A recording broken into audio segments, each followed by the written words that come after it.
How's it going? Hope you guys are doing well. Always seem to be late to the party reviewing these guys, but I feel like that's almost a good thing. You get to use it, abuse it, figure out how it's actually gonna roll. And this guy's been interesting. So the iPhone 14 Pro series. I was super excited for this phone. The new little Venom orb at the top of the screen, Apple's latest attempt at hiding that infamous notch, maybe making it a bit more useful. I don't know. Are phones getting more boring nowadays? Probably.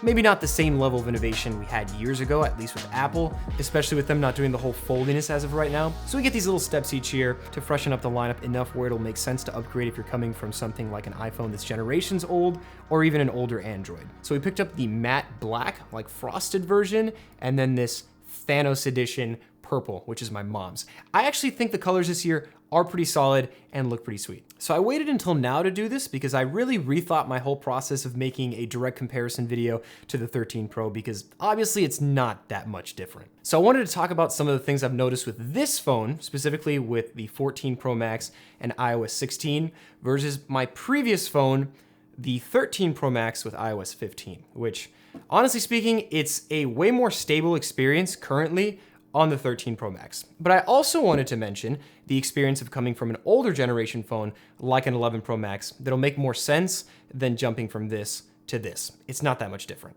All right, so what are we starting with? Let's do the obvious, the dynamic island. Not to be confused with last year's static peninsula. So this is something that at first I thought they had Frankenstein the touch bar idea to hide the eye cutout on the phone, but really it's just Apple using software to hide the boundaries of the hardware limitation as of right now. Instead of giving us this half-baked under-display camera, we get this, which I give total credit to the group of Apple engineers that took this would-be wasted space area and turned it into something a little bit more useful. It's clearly still super early on. I don't find myself using it that much. I feel like maybe as it ages, it's gonna be implemented by more developers and make it a bit more useful than it is right now. Because right now, I feel like it's kind of overhyped. It's not really a super useful feature. Apollo is the only third-party developer that I've seen implement anything right now, and they just put like a cool dog and a cat to hang out up there. So it's essentially an always-on notification and app switcher. And even as an app switcher, it's pretty limited. Let's use Spotify as an example. If I'm listening to music, it shows me the album art and a waveform that matches, even the gradient. I think that looks super cool. Now, when I pause the music, do something else for a couple seconds, it just disappears instantly, and then I just have to reopen the app again to resume the music. So that kind of sucks. Now, the system notifications do work really well, silencing the ringer, taking phone calls with that same little waveform, and using the timer without needing to go back into the app is really good. Thumbs up for that. This area was just dead space on the older iPhones, so you now get this little multitasking bubble that conforms itself, adapts to what you throw at it, with a bundle of really slick, crisp animations. I'm not sure how Twitter or Instagram or all the other apps are really gonna take full advantage of it once the APIs are released. It's a neat feature, I just don't think it's completely hitting home runs yet. Plus, it's also a bit more intrusive than I found the previous notch to be if you're watching things in full screen. But when you're just using the phone normally, I don't think you'll notice it more than you did the old notch. I'm seriously wondering how long it's gonna take for this island to end up on the iPad or maybe the Mac. I have no idea. But this display also has an always-on display function now, which, man, people have been super divided over this. Some people seem to love it, some people seem to absolutely hate it. I don't really like it that much, specifically because it's really weird how they implemented it. And for Apple to do this, they kind of followed in the footsteps of many Android phones that have had this for years, but they did it in a really weird way. They kind of just dimmed the screen, didn't do anything else. Now, I'll tell you one thing, that fading motion from the home screen to lock screen is really clean. I just feel like the way they implemented it doesn't quite hit that sweet spot. I found it a little too distracting. Like if I put my phone away, it just feels like my phone never turns off, and I keep getting into the habit of glancing over to it because I think I got a notification when in reality I didn't. Like I personally don't really need to see my wallpaper or any widgets on screen. I'd much prefer an option to just have a black screen with a time and maybe like an LED indicator for certain notifications. So I tried it for 2 weeks and ultimately ended up turning it off most of the time, unless I just had like a black wallpaper and kept it really minimal. Battery life is also such a weird topic with this phone because iOS 16 is kind of eating it, I think, rather than the phone. I didn't find that the always-on display was the main culprit for eating up the battery life, but it definitely did make a little difference. Okay, so let's talk about the rest of the screen. If you're curious about how this holds up to the older generation phones, like the 11 Pro Max is my example, it's definitely a place where you're gonna feel the upgrades. I really love this screen. You get outdoor peak brightness of 2000 nits, even though the phone gets maybe a little bit too hot. 120 hertz Pro Motion. It's a great screen, and it's all tied into iOS 16, so you get a level of fluidity where everything feels really nice. If you happen to be graced with a version of iOS 16 that was not bug-riddled.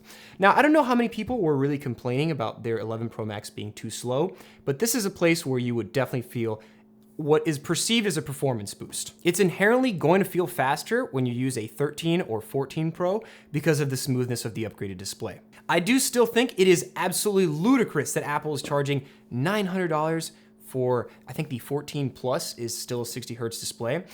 $900, and that's when you look at domestic US pricing. When you start looking at global pricing, that's rough, man. But really, when we're talking about this display, I feel like it does all the heavy lifting behind making this phone feel so crazy fast when you're coming from a 60 hertz screen. Now, the difference between the 13 Pro and 14 Pro display brightness, especially for outdoor usage, is minimal. You can definitely see that the 14 Pro does get brighter, but other than that, it's not really that much different. And the same goes with performance. The A16 is going to be marginally faster. Don't think it's really possible to notice the gains over the 13 Pro unless you're just looking straight at scores. Now, we have to talk about the hot topic with this phone, and that's battery life, because you'd expect a phone this large to have really good battery life.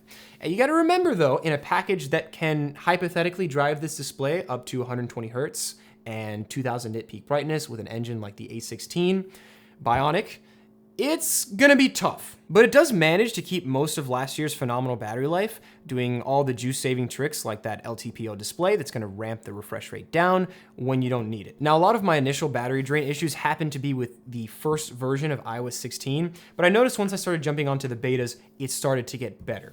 This phone did have battery issues at the start, without a doubt. I was consistently getting beat out by the 11 or the 13 Pro Max, like by quite a bit. It felt like this phone was just burning battery life consistently, but as I started going through the updates, it did start to get significantly better. And let me tell you, if you're coming from an older phone, like the 11 Pro Max that has a bit more of a degraded battery life, it's gonna feel like you took a big jump. All right, so we covered the island, the display, and the battery. But now I wanna talk about all the little sprinkles on top. Not the most useful features, like everyday used features, but something that I think Apple included that was pretty neat. So if you happen to watch the Apple keynote, you'll notice they went pretty hard into life-saving features with the Apple Watch and the iPhone. There's now satellite connectivity. If you happen to adventure or trek into areas or even live in areas that don't have great cellular connection and you need an emergency contact, you can now actually use your phone's antennas to connect to a satellite instead of solely relying on cell towers. This is gonna roll out starting November in a software update, and it'll be free for 2 years, but then a paid service. So I'm assuming Apple's gonna end up how that's gonna work in the future, because I imagine a situation where you don't wanna end up being hunted by a bear in the woods and then trying to use your emergency satellite connection and being denied because you didn't pay for the service. So same goes with crash detection now. The phone now has an upgraded accelerometer and gyroscope that should be able to detect when you've been in an accident and automatically call for assistance. Can't really test either of these features really, unless maybe I was on a roller coaster and it came to a sudden stop and my phone detected it as a crash. I doubt that would work. I don't know.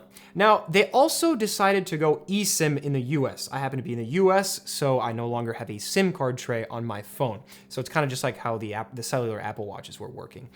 It doesn't seem to be that big of a deal in terms of cellular connectivity. I haven't had that many issues. I've heard about some people on Verizon having issues. I have T-Mobile, haven't had an issue whatsoever. You now can also have 2 active SIMs on the eSIM and up to 8 stored, if you're into that or need 8 SIM cards for some reason. Now, something that we really haven't seen in a really long time is a spec bump on the megapixel count for the main sensor.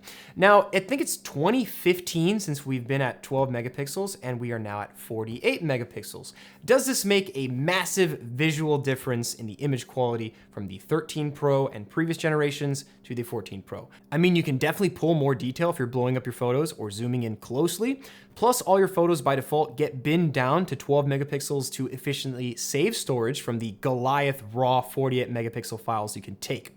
I think you're gonna enjoy the dynamic range and low light performance of the sensors compared to the 11 Pro Max. You also essentially have a lossless 2x option now, which is cropping in on the 48 megapixel sensor. The sensors are larger, I'm seeing less grain, a bit more depth of field, and a pretty nice step up to the camera systems from generations ago. The front-facing camera has autofocus now, better contrast, color management. It's a solid upgrade. I do think Apple's going a little overboard when it comes to the post-processing and over-sharpening photos. But honestly speaking, this sensor is awesome. You have fast shutter speeds, great low light performance, and you can shoot in a RAW format that really gives you the flexibility. Plus, it's a great camera to travel with because it's just stuck to your phone. You really can't complain about that. It's just the highest tier iPhone. It's got all the newest bells and whistles. It's not trying to do anything crazy like some of the Android phones out there. It does the simple things well in a package that's reliable with all the Apple goodies. All right, wrapping things up. So final questions. iPhone 13 Pro Max, should you upgrade? Not a night and day difference unless you want to crash land on that island. I don't think it's worth it. Secondly, if you're coming from, let's say, a 10R, an iPhone 10, an 11 Pro Max is still kind of really good. I love this phone still. I'd say you can definitely look into this phone. A lot of these features are going to be on iOS 16 with a free update, and they might hold you over to the 15 release. All I can say, it's a good phone. iOS 16 is really buggy right now. I still think I'm still having issues with it. So do it as you please. If you want to look into one of these phones, go ahead and shop appropriately. Maybe find a 13 Pro Max or 13 Pro on sale for Black Friday. That's all I'm going to leave you guys with. Thank you so much for watching. Catch you guys in the next one.